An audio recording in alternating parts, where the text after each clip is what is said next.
Мынакей эрктүү, бош, чечкиндүү адамдар 20 гана пайыз экен. Чечкини жок, башка бирөөгө көз карандылар 80%. Мисалы эркектер, эгерде муктаж болуп турганда ата-энеңе, балдарыңа, бир тууганыңа жарай албасаң, жардам бере албасаң, сенде эрк жок, сен бош эмессиң, ты не свободный. Сен көз карандысың, сен бир бечарасың. Элестетсеңе, мен минтип туруп колун сурап аткан адамдар кандай көрүнөт? Бечаралар кайыр сурап атат. Ал эми сиз эркек болуп туруп бирөөгө акча сурап, ал бербей койсо сен эң төмөнкү адамсың. Ошондуктан чыккыла бул абалдан, киргиле 20%га. Мен дагы силерге подсказка кылып берейин. Мен баягы мотивация, бизнес, ийгиликке кантип жетебиз. Аң сезимди өзгөрткүлө. Жана чечкиндүү болгула. Максат койгула. Максаттын узагы болот, жакынкысы болот, краткосрочный, долгосрочный. Жана ошол максаттарга план түзүү турат. План түзүүдө мынакей максатты кантип коебуз? Максат. Мындай бир максат койсоңор болот, мен силерге болжол менен айтып атам. Бизнес ачам мен. Мен ишкана ачам. Мен карьерадан өсүшүм керек. Мен деген айлыгымды жоготушум керек. Айлыкты жоготуш үчүн англисче үйрөнөбү, компьютерди үйрөнөбү, кандай ар бирисинин өзүнчө дагы план болот.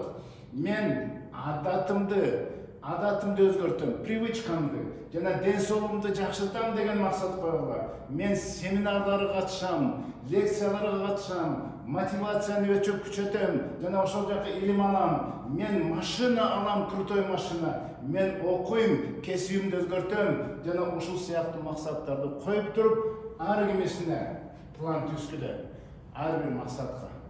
Мисалы, ден соолугумду чыңайм. Эмне кылыш керек ден соолукту чыңаш үчүн? Тамак ашыңды өзгөртүшүң, физкультура кылышың керек, эртең менен эрте турушуң керек. Жана дагы кандай нерселер керек, илим алыш керек. Мына ошого ар бирисине план түзүлөт. Мына ошон үчүн мен айтарым, дагы кыстырма. Энелерге, ата-энелер бала тууралуу тарбиялага. Энелер баланы кантип ушундай мотивационный, күчтүү, эрктүү кылыш керек. Анча-мынчалар айтып аткансыңар, менин күйөөм начар, чечкиндүү эмес. Короче, лох дегендер, келгиле аялдардан көп зависит этет. Атасынын эрктүү болушуна. Өзгөрткүлө, перезагрузка кылгыла атаңарды, күйөөңөрдү. Мактагыла көбүрөөк, тарткыла, каралдым билесиңби, илгери сен муну кылдың эле, мындай жардам бердиң эле, ошол мага абдан жаккан, сен эрктүүсүң, күчтүүсүң, сен колуңан келет деп мактай бергиле. Ал эми балага тиешелүү болсо, ким кылат баланы эрктүү дегенде, мен силерге айтып кетейин, баланы эрктүү эркек кылар эркектер эмес экен, анын энеси. Балам, сен күчтүү болосуң. Балам, сен бардык колуңан келет. Мынакей сен атаңдай болосуң. Атаң көрдүңбү, нан ап келди. Бизди багып атат. Атаң көрдүңбү, тетигин ап келип койду. Мына кыйналып иштеп бизге акча берди, сени кийинтти. Мынакей атаң сенин багуучу, бизди коруучу деп эле максат берип баланы тарбиялашыбыз керек. Ал бала бир мечта коет, ал бала чоңойгусу келет. Чоңойгондо кандай болом? Мен атамдай болуп, коруучу болом, күчтүү болом, багуучу болом деп ошого умтулуп, мынакей көкүрөгүнө жазып алып туруп, ал максатына жетем деп, аң сезимин өзгөртүп, мечтать этип туруп чоңоет. Ошентип тарбиялашыбыз керек. Мына башка нерселер тууралуу дагы көрүшөрбүз.